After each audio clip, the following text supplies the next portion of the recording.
क्या कहा तुमने? सुखी हूँ। अरे सुना तुमने, हमें सुखी आदमी मिल गया। क्या तुम सुखी हो? एक ही बात कितनी बार कहूँ? हाँ, मैं सुखी हूँ। लेकिन तुम्हारी कमीज कहाँ है? कमीज? क्या तुमने राजा की घोषणा नहीं सुनी? राजा को सुखी आदमी की कमीज चाहिए। पर मेरे पास तो कमीज नहीं है। क्या तुम्हारे पास कमीज भी नहीं है? फिर तुम सुखी कैसे हुए? मेरा सुख कमीज में नहीं है, मैं ही सुख हूँ। अन्नदाता, वह कह रहा था कि उसका सुख कमीज में नहीं है, वह ही सुख है। वह सुखी है, लेकिन उसके पास कमीज नहीं है। बलभद्र, उसे मेरे पास ले आओ।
राजा है वह खुद को भिखारी समझ दूसरों से इसकी उम्मीद करता है।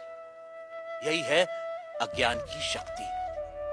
इसलिए राजे, संबंधों का और वस्तुओं का सुख स्थायी नहीं होता, परंतु आत्मा का आनंद असीम होता है। वो कैसे स्थायी है? राजीव, जब भी हम किसी प्रिय व्यक्ति या प्रिय वस्तु को देखते हैं तो उससे आनंद होता है। इस आनंद को शास्त्र प्रिय कहते हैं। और जब हम उस वस्तु को पा लेते हैं या उस व्यक्ति से मिल लेते हैं तब वह आनंद कई गुना बढ़ जाता है। उसे मोद कहते हैं। और जब हम उस वस्तु का उपभोग करते हैं तब उससे प्राप्त होने वाले आनंद को प्रमोद कहते हैं। परंतु जैसे ही हम उस व्यक्ति या उस वस्तु से अलग हो जाते हैं वह आनंद भी समाप्त हो जाता है। इसलिए राजे, वस्तुओं का आनंद, व्यक्तियों का आनंद स्थायी नहीं होता, परंतु आत्मा का आनंद स्थायी और अनंत होता है। बुरा व राजा में आनंद पर लंबी चर्चा हुई, जिसे वेदांत में आनंद मीमांसा कहते हैं। सात्विक आनंद, राजसिक आनंद, तामसिक आनंद से लेकर अलग अलग प्राणियों और अवस्थाओं में आनंद की अनुभूति और उसके कारणों की बुरा ने मीमांसा की। पर अंत में राजा ने वह प्रश्न किया जो इस समय हम सबके मन में है। आर्य, यदि मैं ही आत्मा हूं और आत्मा का आनंद स्थान, समय, जन्म, शरीर, मन, बुद्धि और बाहर की किसी भी वस्तु से स्वतंत्र होता है, तो मैं अनंत, असीमित और पूर्ण आनंद का अनुभव क्यों नहीं कर पाता? राजे, यदि तुम अपनी आंखें बंद करोगे तो अंधेरा ही दिखाई देगा।